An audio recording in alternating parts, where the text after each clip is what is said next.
Siku nyingine tena, siku mpya kwa ajili ya michezo na si kitu kingine. Bado tunaendelea kuzungumza mambo mengi sana na tunaendelea kuzungumza na baadhi ya mashabiki mbalimbali wa michezo, na nipo hapa katika tawi la wakali wa Mzinga, maeneo ya Mzinga hapa Kongoe. Ukienda sehemu mbalimbali kwa ajili ya Young Africa kuwatazama kwa maana ya mikoa na nchi mbalimbali, huwezi kukosa kuangalia lile tambala la wakali wa Mzinga. Lazima ulione pale sehemu ya mbele kabisa. Ukienda uwanja wowote wa mpira kama Yanga inacheza, basi miamba hii lazima wahusike kwa hali ya juu kabisa. Wana wenyewe ni hawa hapa, nimewatimbia katika kambi yao kubwa kabisa ya maeneo haya ya Mzinga kwenyewe. Nipo na afisa habari wa tawi hili. Siku hizi kila tawi limejiongeza lina afisa habari wake. Kaka, asalamu alaykum. Waalaikum salaam.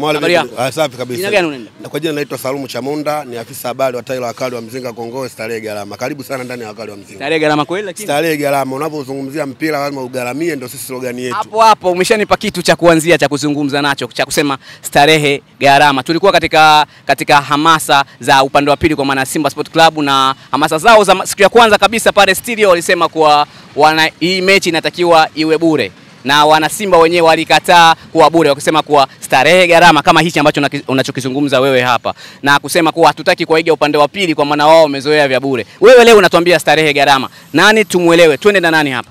Kwanza nikwambie kitu kimoja, ukizungumzia upande wa pili wa Simba ambao unazungumzia ni klabu ambayo ipo haina mfumo wote ambao sasa hivi unatambulika katika nchi, katika hii hadi za mpira. Ukizungumzia Yanga Afrika imetengeza mfumo moja kwa moja ambao shabiki mwanachama anahusika kuchangia timu. Tunapozungumzia kuchangia timu maana yake, unavyozungumza na mimi ni mwanachama wa Yanga Afrika na ni mwanachama ambaye niko active nishalipia kwenye msimu. Ukihusu bure viingilio, yale ni matakwa ya viongozi.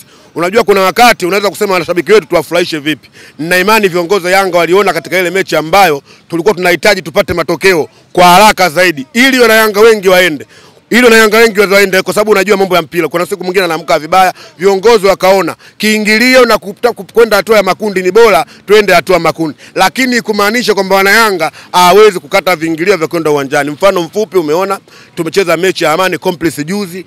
Yanga tulisafiri kutoka Dar es Salaam kwenda Zanzibar na tulikwenda kuisupport timu yetu. Fikiria kwenda Zanzibar shilingi ngapi nauli ya boti, kiingilio shilingi ngapi? Zanzibar kulala guest moja peke yake unaweza kamba shilingi 50,000, 60,000 mpaka unakuta kabisa ni gharama kubwa sana. Mimi sina imani kwamba eti viongozi wetu wanavyoweka viingilio vya bure kwamba Yanga Afrika hatuna fedha. Nina imani viongozi wetu wafika wakati wanaangalia katika hiki kinachokitaka wakati tukifanye nini. Wapo mashabiki ambao wana uwezo kwenda uwanjani kwa kipato kikubwa, wapo mashabiki ambao hawana kipato kikubwa. Basi tuwape ofa na wao kaburudike kwa sababu ya klabu yao ipate mafanikio, kila mmoja ahusike kwenye mafanikio. Kwa maneno yao ni hayajawauma hata kidogo kusema kwa wale wamezoea bure na hataki kwa hiyo. Mimi nadhani kwamba sisi kama Yanga Afrika sasa hivi kuzungumzia wanachama, mashabiki, tunashindana nao kwa sababu ndio wamekuwa watani yetu. Lakini ukienda kwenye mifumo tumewaacha mbali sana. Sisi wana Yanga tunatambuana sasa hivi. Mimi hapa ninapozungumza wakati huu, ukienda kwa mkurugenzi wa matawi pale kiklabuni Yanga Afrika, mwambie unamjua kuna mwanachama anaitwa Salumu Chamunda yupo tawi la wakala Mzinga, anakuambia huyu hapa. Au kila siku hapo kama unavyoona, ukaenda kwa hoji wewe anakuambia mwanachama, mwambie wewe mwanachama kadi yako iko wapi na kadi yako namba ngapi? Mwisho toka atakwambia mimi nilikuwa toka mwanachama toka mwaka na 60. Sisi tupo na 60, wasitini shapita na wazee. Tupo kisasa. Sisi kila mwaka tunachangia klabu yetu ili ipate mafanikio.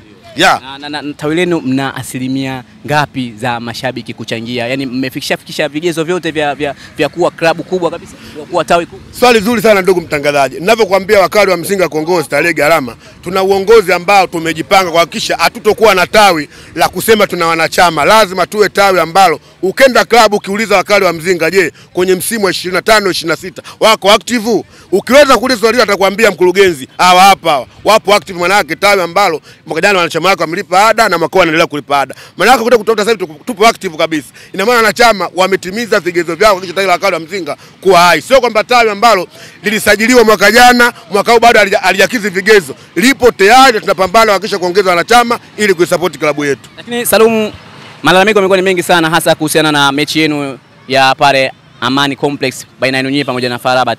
Malalamiko yamekuwa ni mengi kwa sababu mmeonekana mmeshinda lakini walirudisha goli likakataliwa. Upande wa pili wamelichukulia kama ni kitu fulani ambacho cha uonevu, kwa maana ya baadhi ya mashabiki ambao tulopita nao kuzungumza nao wamesema kuwa ile ilikuwa ni goli kabisa, lakini Yanga wanajua kitu gani pale walichokifanya. Unakubaliana na hicho? Kwanza nikuambia kitu kimoja. Klabu bingwa barani Afrika lazima timu mujipange mara mbili. Mhakikishe mnajipanga dakika 90, mnajua mnajipanga katika kitu kinachowezekana. Sisi Yanga Afrika kinachotufanya sisi wetu wakubwa sasa hivi ni matukio kama yale. Kwa sababu nikwambie, usipokuwa na matukio kama yale kwenye mpira wa Afrika, unashindwa kufanikiwa. Mfano mfupi, sisi tuliona na Mamelodi Sundowns South Africa. Tumepiga goli Ziki, goli limeingia lakini mwamuzi hajaona, maisha mengine akafanyaje? Yakaendelea. Sisi Yanga tukatolewa. Mwisho wa siku hao wanaokuambia lile lilikuwa goli, kwa wanasema lile sio goli, mpira umedunda nje. Kwa hiyo nasema huko tutoke, tuangalie Yanga imeshinda vipi. Je, Yanga imecheza vipi? Je, Yanga imejipanga vipi? Je, yale maneno ambayo wanasema kwamba Yanga Afrika kwenye lile kundi haitoboi. Je, washavu na alama 3. Kuanzia pale je, tunatoboa tutoboi. Hilo ni jambo la msingi. Lakini tukaanza kuzungumzia marefa, hayo mambo ya marefa hata Yanga Afrika imwakuta. Na sisi tulitoka kwenye robo finali kupitia marefa. Kwa hiyo refa alichokiona ile offside akaamua offside. Yanga Afrika usiki kwenye hilo. Yeye alipata alama zake 3, anajipanga katika mchezo ujao tarehe 28 kuhakikisha anapata alama zingine 3 ili asonge mbele zaidi. Ili asonge mbele zaidi. Unajua mnasonga mbele. Kwa uwezo wa Mwenyezi Mungu, kwa viongozi walivyojipanga na chama lilivyopanga, sisi ile kundi tunatoboa bila shida. Unajua mpira sasa hivi ni kujipanga. Viongozi wetu walijua mwaka wetu tulikosea wapi na mwaka huu wamejua moja kwa moja tuanzie wapi ili tuvuke pale tulipokosea. Na nina imani kwa uongozi ule ambao unaendeshwa na Engineer Said na jumbe wake na Alfati akina Alex Ngai, na uhakika Mwenyezi Mungu kama atakuwa upande wetu, sisi lile kundi tunatoboa. Ili tuhakikishe lile kundi tunatoboa, tunaenda mchezo wa pili, lazima tuhakikishe tunapata alama japo moja au 3 moja kwa moja.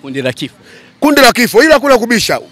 Katika mpenda mpira wote ambaye anajua barani Afrika, kundi ambalo lilikuwa linaangaliwa kwa macho matatu, kwa macho manne, kundi la Yanga. Ukizungumzia Farabati, Al Hilal, JS Kabylie, ni timu ambazo zina uwezo wa kifedha, bado nchi zao ligi yao iko kubwa kuliko yetu, lakini tuwaonyeshe kwamba sisi ni wakubwa zaidi kuliko wao walivyokuwa wanatufikiria. Najua mnafika mbali, mnafika wapi kwa muda huu? Kwanza msingi wa kwanza tupo kwenye finali tunaiona. Kwanza msingi wa kwanza uweze kufika finali bila kufika robo finali. Jambo la kwanza tuchenge vizuri kata zetu hapa kwenye hatua ya makundi, tukiingia robo finali hapo tunaanza kuitafuta nusu finali. Uweze kuitafuta nusu finali wakati robo finali ufanyaje? Hujaigusa. Kwa hiyo viongozi kwanza focus yao sasa hivi kuhakikisha wanaitafuta robo finali. Tukifika robo finali tunamwangalia mpinzani wetu ni nani na je kwenye lile kundi tutakuwa katika nafasi gani ya kuongoza kundi au nafasi ya pili. Baada hapo njoo niulize, je kwenye hii timu ambayo umekutana nayo Yanga unaionaje? Inaweza kuvuka kwenda finali ama la, lakini na imani siku ya robo finali tunafika.